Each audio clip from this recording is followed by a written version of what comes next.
Hey y'all, it's Courtney.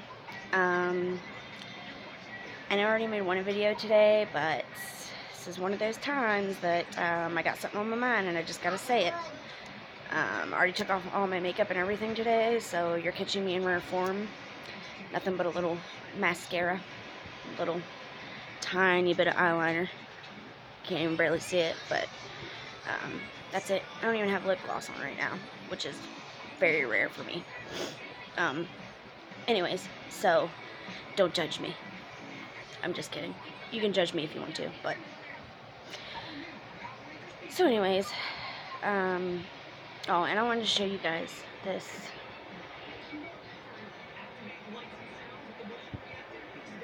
That's a painting of my mother that her best friend Patty did for her funeral, and that was my mother. Anyways, so y'all know what I want to talk about. Y'all already know what this is about. Pretty shitty situation, man. Y'all know that I'm not on a side. I like a little bit of everybody from each clique. I'm friendly with a lot of people from each clique. I like a lot of people from each clique. I even probably love somebody from at least one person from each clique, you know? I don't pick sides. The only time I pick sides is when something like really horrible happens and I really disagree with whatever it is. But that doesn't mean that I hate anybody that likes that person. Doesn't mean that I am going to disassociate from somebody just because they talk to somebody that I don't like or that I don't want to associate with. That's not who I am. And it really upsets me because sometimes I've noticed that people will stop talking to me because they see me in a chat of somebody that they don't like. I go a little bit of everywhere. Just because I go in somebody else's chat that you don't like doesn't mean that I'm disrespecting you. Because you will not catch me saying anything bad about people that I like. If the person is talking about somebody that I like, I'll just chat in the chat. I won't say anything bad about that person. I'm not going to jump in and, drag that person too, just because everybody else is. No. I might be in that chat, but you won't catch me saying anything bad about people that I like. I'm not a two-faced person. But everybody knows that already.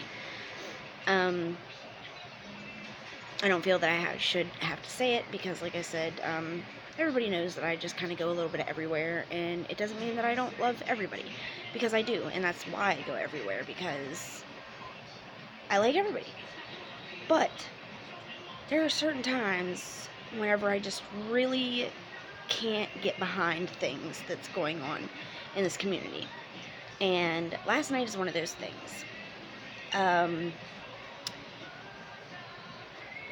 I understand standing behind somebody that you like as a person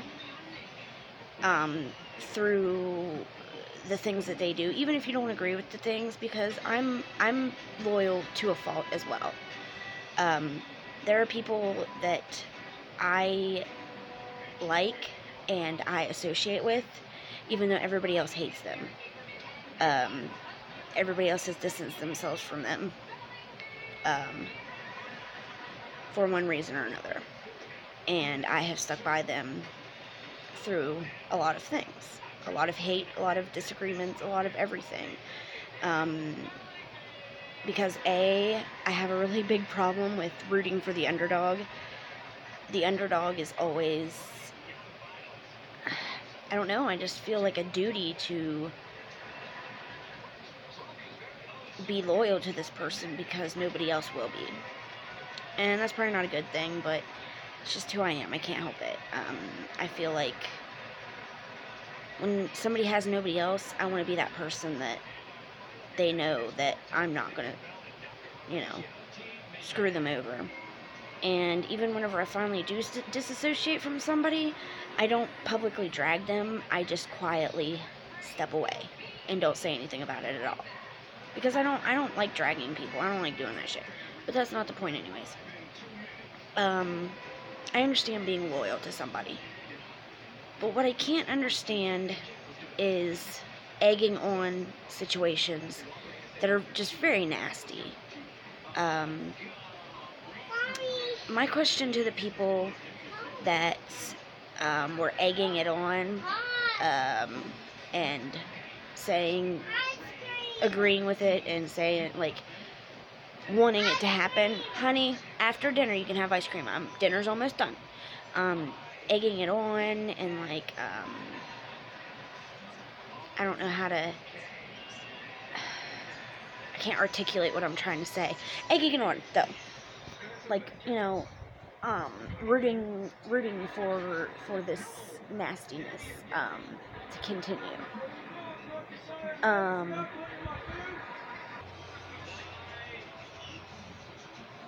Okay, I'm back.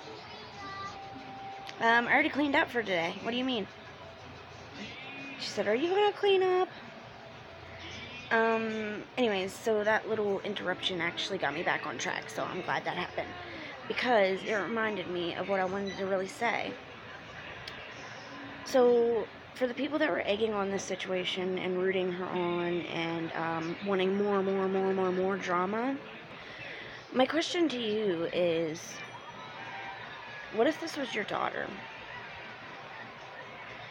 What if this was your friend? What if it was your cousin or your sister or you?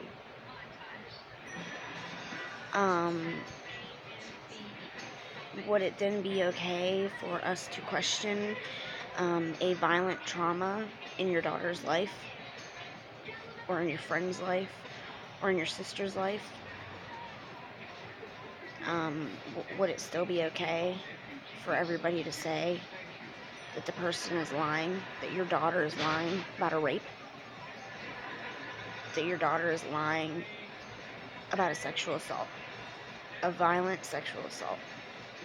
Would it be okay for me to say she was lying? Think about that, please.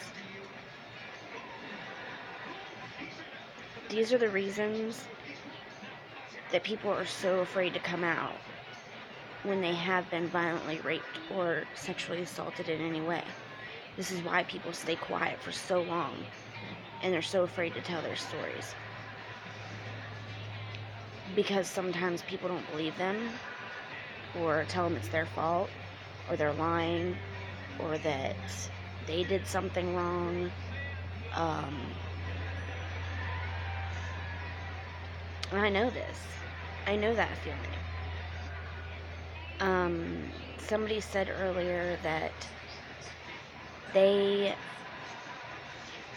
aren't trying to make situations about themselves, that they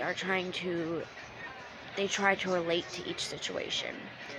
And right now, I can understand that because all I can think about is my situation. Not saying that,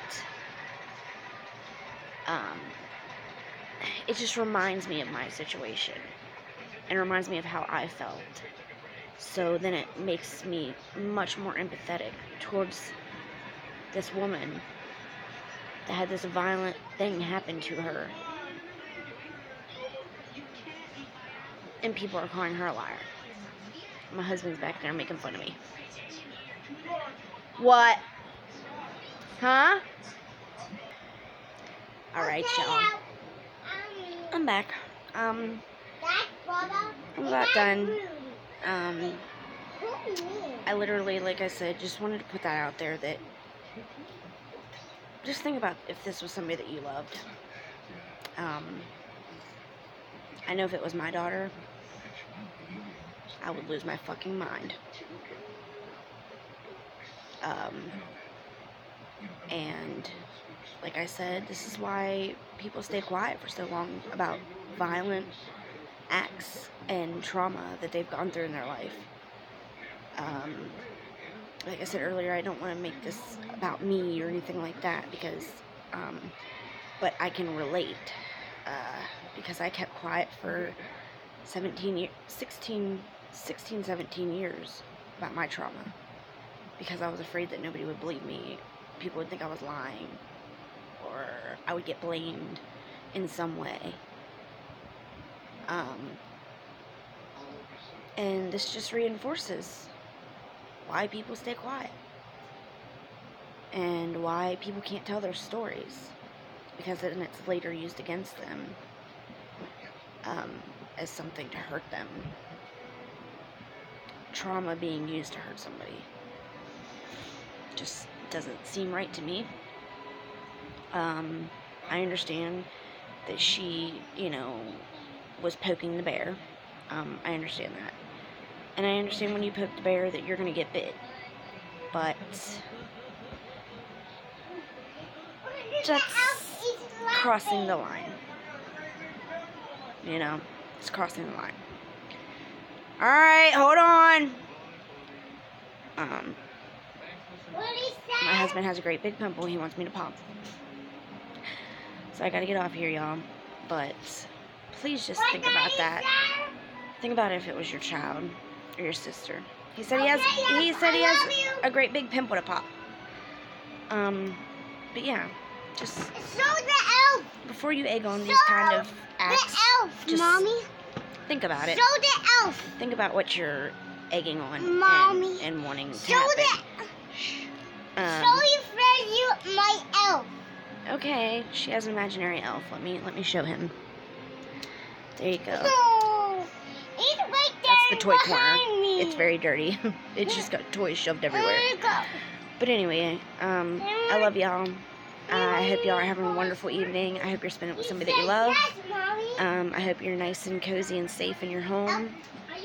And I hope that nothing ever happens to you or your loved ones that is traumatic and that they have to keep secret because they're afraid. I wish that on nobody. I hope that never happens to anybody that you know, because it ruins lives. Have a good night, guys.